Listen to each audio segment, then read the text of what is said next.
4, 3, 2, 1, Paul Auster au 1, 2, 3, 4, la chaîne YouTube Ternoise.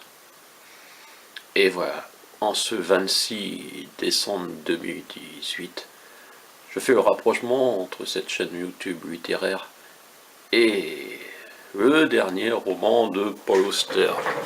Paul Auster, oui, voilà. Ces bouquins sont à côté de moi, mais oui, il manque 1, 2, 3, 4, effectivement. Car j'achète mes livres d'occasion, et pour l'instant, le prix est encore nettement supérieur au prix habituellement constaté de mes achats de bouquins. Voilà, Paul Auster. Finalement, certains considèrent qu'un 2, 3, 4 est extraordinaire, une narration inattendue. C'est 4 fois 250 pages, donc je pense que le prix ne baissera peut-être pas à 2 €, même sur le site que vous voyez le nom. Je ne fais pas de pub, mais voilà, j'achète à cet endroit, peut-être comme vous.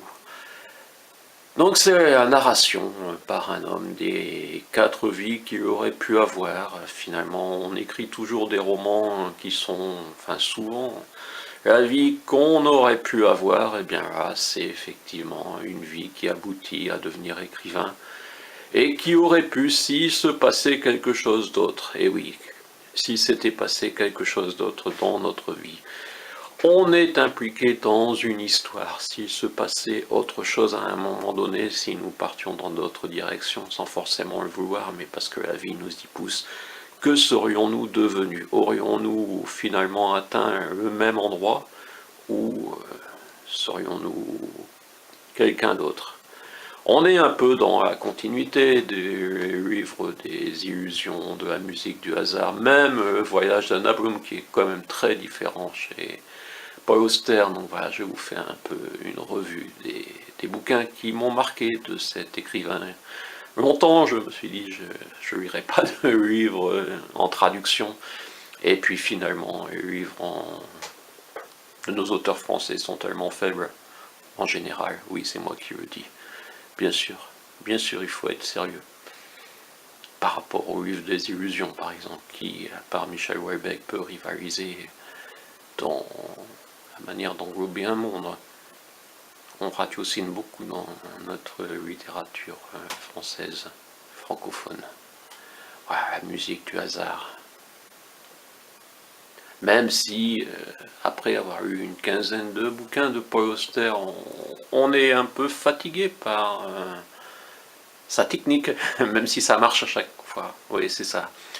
C'est un peu fatigant comme technique, mais elle marche à chaque fois. Et puis c'est marotte de ce jeu qui n'est même pas du football américain, de l'argent, de l'héritage. Et oui, on le sait que Paul Auster a pu devenir écrivain parce qu'il a bénéficié de l'héritage de son père décédé. Et que c'est avec ce vivre de peu qu'on retrouve dans Le Diable par la queue, où il fait une narration de sa période sombre financièrement. Et puis maintenant, on peut regretter qu'il soit parti dans un monde d'argent. On peut aussi regretter quand on lit sa vie, par exemple, d'un homme qui fume énormément. Voilà. On dit parfois que certains ont envie de côtoyer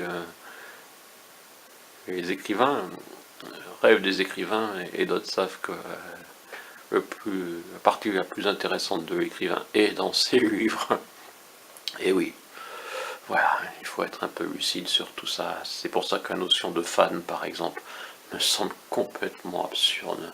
Comment peut-on être fan de quelqu'un? On peut apprécier quelqu'un, on peut suivre son évolution, et justement, de lire une quinzaine de livres d'un romancier, ça permet également de suivre son évolution. Donc oui, 4, 3, 2, 1, je lirai un jour si je le peux, et oui, on n'est jamais certain de pouvoir.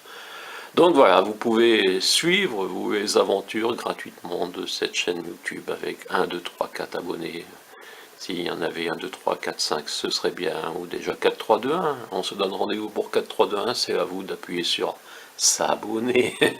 Mais je suis pas certain que vous serez nombreux et nombreux à regarder cette vidéo jusqu'à la fin. 5 minutes, vous vous rendez compte? C'est bien trop. Voilà, Cahors, 42 inscriptions au monument historique, et nous allons regarder ensemble ce bouquin si cette chatte nous le permet. Ou alors pigeonnier lotois à Saint-Valentin.